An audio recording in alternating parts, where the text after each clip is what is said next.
नमस्कार दोस्तों, मैं आपका भाई मुकेश आज फिर से एक न्यू वीडियो में आपका स्वागत करता हूं। आज इस वीडियो में हम बात करने वाले हैं दोस्तों पीएचडी डिग्री के बारे में।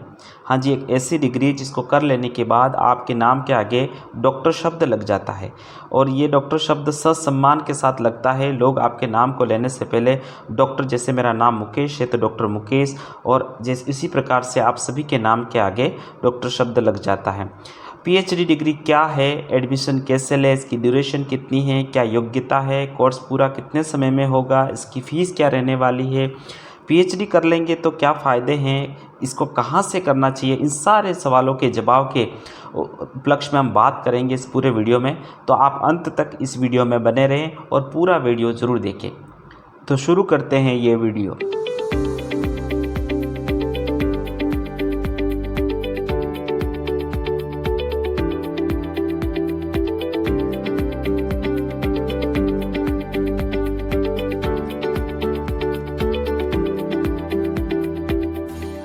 दोस्तों, पीएचडी का फुल फॉर्म होता है डॉक्टर ऑफ फिलोसॉफी। यह एक स्नातकोत्तर डिग्री है, मतलब उच्चतम डिग्री है। इसको कर लेने के बाद आप उस विषय के विषय विशेषज्ञ बन जाते हैं और आप उस विषय के डॉक्टर बन जाते हैं। कहने का मतलब डॉक्टर, मैं जो डॉक्टर बता रहा हूँ वो अस्पतालों वाले डॉक्टर नहीं कह रहा हूँ, मैं वो डॉक्टर जो विषय के विशेषज्ञ बन जाते हैं उस डॉक्टर की बात कर रहा हूँ। इसीलिए तो उस आपके नाम के आगे डॉक्टर लग जाता है। आइए दोस्तों, इसकी एलिजिबिलिटी के बारे में बात कर लेते हैं। सबसे पहले दोस्तों, हमारे पास जिस विषय में हम पीएचडी करने वाले हैं उसी विषय की मास्टर डिग्री होनी चाहिए, वो भी 55% मिनिमम मार्क के साथ। मास्टर डिग्री यानी कि अगर एमए हो गया, एमएससी हो गया, एमकॉम हो गया, एमबीए हो गया, इन सब्जेक्ट्स में आप जिस भी स्ट्रीम से हैं उसमें आप कर रहेंगे तो उसमें मास्टर डिग्री होनी चाहिए। और साथ में इसके बाद जैसे ही मास्टर डिग्री होती है तो आप नेट और जेआरएफ का एग्ज़ाम देते हैं। नेट यानी कि नेशनल एलिजिबिलिटी टेस्ट और जेआरएफ जूनियर रिसर्च फेलोशिप। दोस्तों, आप नेट पास करके भी पीएचडी कर सकते हैं और जेआरएफ पास करके भी पीएचडी कर सकते हैं। लेकिन अगर आप जेआरएफ तक क्लियर करते हैं तो आपको यूजीसी द्वारा स्कॉलरशिप प्रदान की जाती है जो कि रिसर्च के लिए होती है। तो आपके जब पीएचडी करते हैं रिसर्च में जो पैसे लगते हैं वो आपकी तरफ से खर्च नहीं होंगे, यूजीसी उसके लिए पे करेगी। दोस्तों, टॉप क्लास की यूनिवर्सिटी नेट जेआरएफ क्वालिफाइड को ही एडमिशन देती है, लेकिन कुछ यूनिवर्सिटी नेट और जेआरएफ के बिना भी पीएचडी ऑफर करती है। लेकिन हमें, हमारे लिए अगर फ़ायदे की बात हम सोचें तो हम नेट और जेआरएफ क्लियर करके करें, उसका फ्यूचर है। बाकी तो ऐसे बहुत सारे आजकल पीएचडी करके बैठे हैं, उनकी ज़्यादा कोई वैल्यू नहीं होती है। लेकिन अगर आप नेट और जेआरएफ क्लियर करके पीएचडी में एक प्रोसेस के तहत जाते हैं तो आपके लिए बहुत ज़्यादा फ़ायदे की बात है। दोस्तों, पीएचडी की ड्यूरेशन की अगर हम बात करें तो ये 2.5 से 3 वर्ष में हो सकती है, लेकिन अगर इसका मैक्सिमम टाइम की अगर हम बात करें 5 साढ़े 5 साल भी लग जाते हैं। रिसर्च करने में टाइम लगता है, अलग अलग यूनिवर्सिटी के अपने अपने अलग अलग टाइम ड्यूरेशन रहते हैं, तो इसका कोई फिक्स नहीं है। लेकिन जो लोग अपने खुद के पैसों से करते हैं वो कोशिश करते हैं कि जितना जल्दी हो उतना जल्दी निपटा जाए, और जो लोग नेट जेआरएफ के थ्रू करते हैं वो आराम से करते हैं, 5 साल तक वो शोध का काम करते रहते हैं। आइए दोस्तों, अब इसके एडमिशन प्रोसेस के बारे में समझ लेते हैं। सबसे पहले पीजी में हमारे 55% होने चाहिए। उसके बाद नेट और जेआरएफ एग्ज़ाम को देते हैं, उसको क्लियर करते हैं।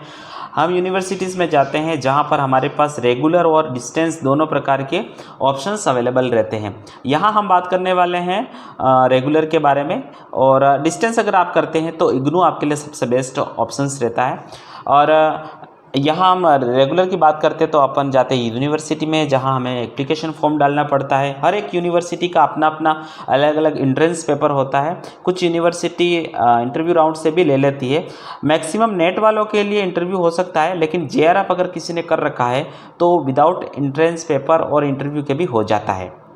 तो आप अगर जेआरएफ क्लियर करके जाते हैं तो आपके लिए बेस्ट रहता है। कोर्स फीस की अगर हम बात करें तो जेआरएफ वालों के लिए कम खर्चा रहता है, नेट वालों के लिए ज़्यादा रहता है, क्योंकि यूजीसी जेआरएफ वालों के लिए पैसे देती है। तो नेट वालों के जायज़ सी बात है कि रिसर्च के समय में, शोध के समय में हमें पैसे लगते हैं। और टोटल अगर हम फीस की बात करें तो यार ये वेरिएशन है, सब यूनिवर्सिटी का अपना अपना एक फ़ीस वेरिएशन रखते हैं सब लोग।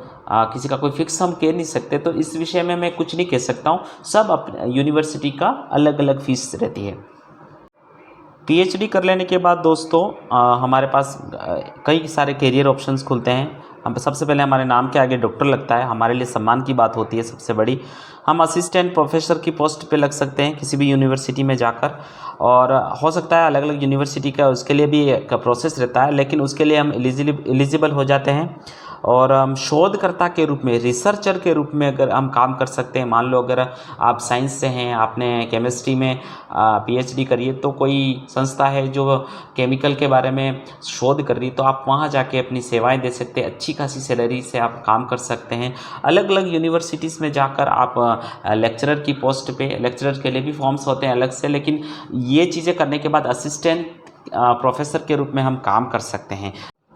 दोस्तों कई सारे विषय हैं जहाँ पीएचडी करते हैं लोग अपने अपने स्ट्रीम में जाके। ये हाईएस्ट लेवल का कोर्स है, मैंने पहले ही बताया, स्नातकोत्तर डिग्री है। इसको कर लेने के बाद हम करियर के बारे में सोच सकते हैं, करियर अपने आप ही बनता है इसमें। उम्मीद करता हूँ ये वीडियो आपको पसंद आई होगी और इसमें दी गई जानकारी आपके काम के लायक होगी। अगर आपको लगता है कि ये जानकारी आपके लायक है, आपके फ़ायदे के लिए है, तो आप इस वीडियो को लाइक ज़रूर करना।